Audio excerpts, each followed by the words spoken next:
Well, she was the world's most famous person. Queen Elizabeth II never courted controversy. She just got on with the job, which included plenty of handshakes with a conga line of presidents, prime ministers, religious leaders and superstars.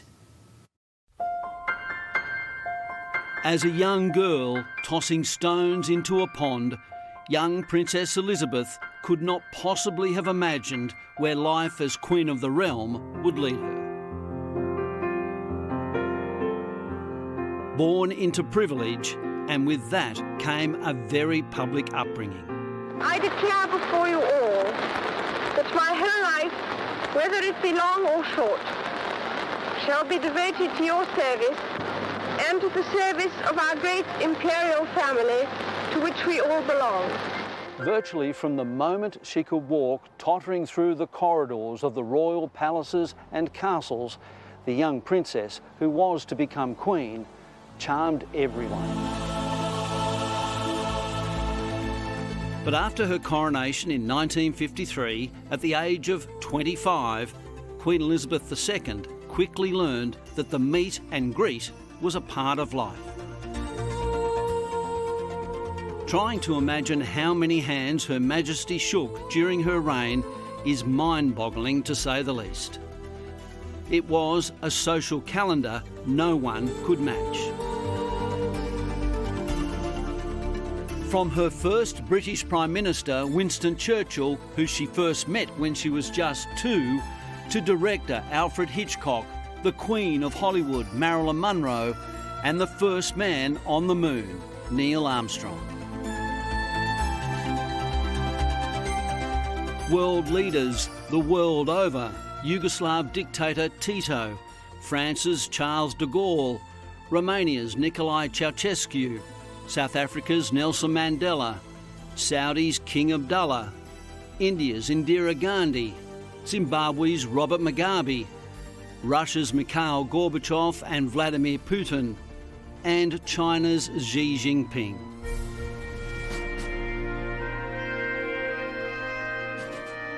"13 US presidents shook that gloved hand.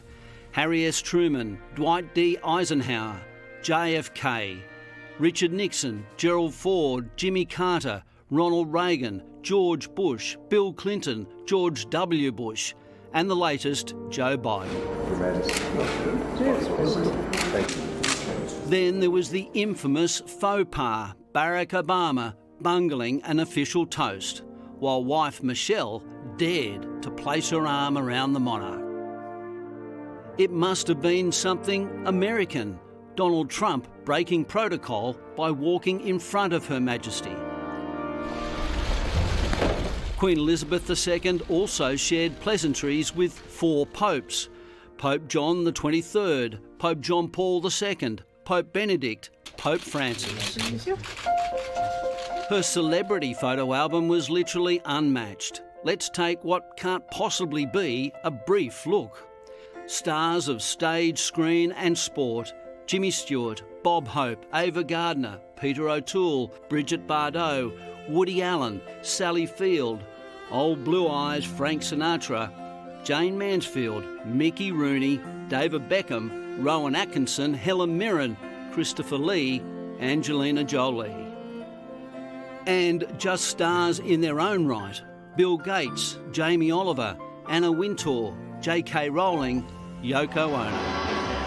The 007s, Sean Connery, Roger Moore, Pierce Brosnan, and of course, Daniel Craig.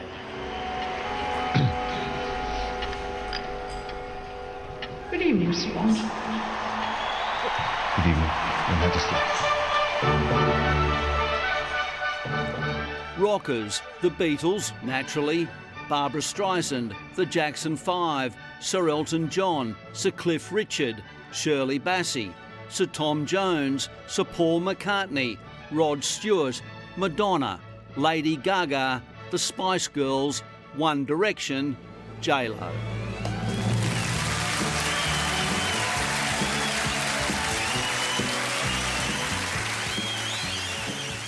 And stars down under were always popular. Even a stubby shorts and cut-off shirt wearing Harbour Bridge rigger by the name of Paul Hogan received an audience. I think your royals are great. Just think, if you never had the Queen over here, you'd have Maggie Thatcher on your stamps. As did our favourite neighbours, Jason Donovan and Kylie Minogue. And of course, our Olivia, our Hugh Jackman and our Elle Macpherson. Australian Prime Ministers, going all the way back to Sir Robert Menzies, received an audience. I did but see her passing by, and yet I love her till I die. Scott Morrison, Kevin Rudd, Tony Abbott, Julia Gillard, Malcolm Fraser, John Gorton, John Howard and Bob Hawke. Please feel at home while you are here. Paul Keating made international headlines as the Lizard of Oz when he placed his hand on the royal back. She visited Canberra the year after Sir John Kerr sacked Gough Whitlam.